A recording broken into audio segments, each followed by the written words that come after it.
This is the Star News Brief. I'm Gloria Musimbi. President William Ruto and former Prime Minister Raila Odinga face hurdles in popularizing their recent pact in the wake of opposition troops joining forces for the 2027 presidential race. Ruto and Raila have signed a deal to formalize the partnership between UDA and ODM, signaling the making of a Kenya Kwanza re-election grand plan.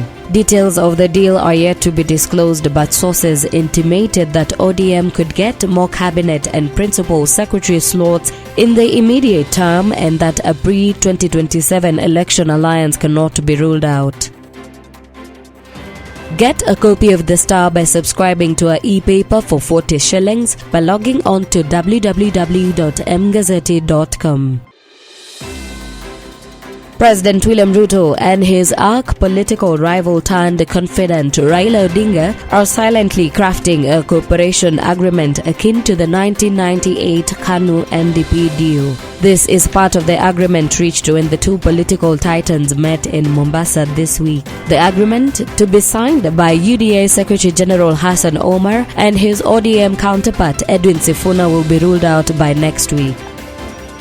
A section of civil society agencies have complained to the UN that though Kenya accepts recommendations by previous players at the global entity to address various human rights infractions, it does not keep its word. In a report labeled before the UN's pre-session of the Universal Peer Review Mechanism in Geneva between February 18th and 21st, the lobbies complained that through the Nairobi administration committed to address the complaints about its human rights record, it has regressed instead.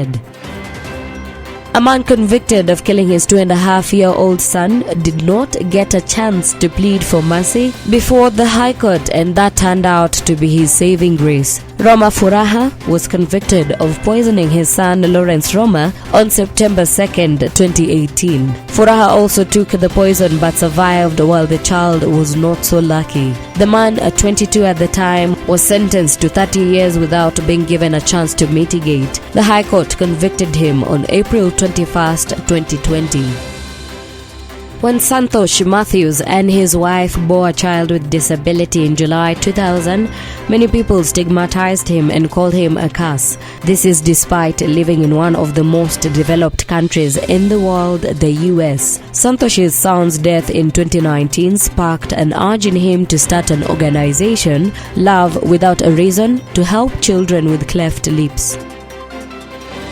Get a copy of The Star by subscribing to our e-paper for 40 shillings by logging on to www.mgazette.com.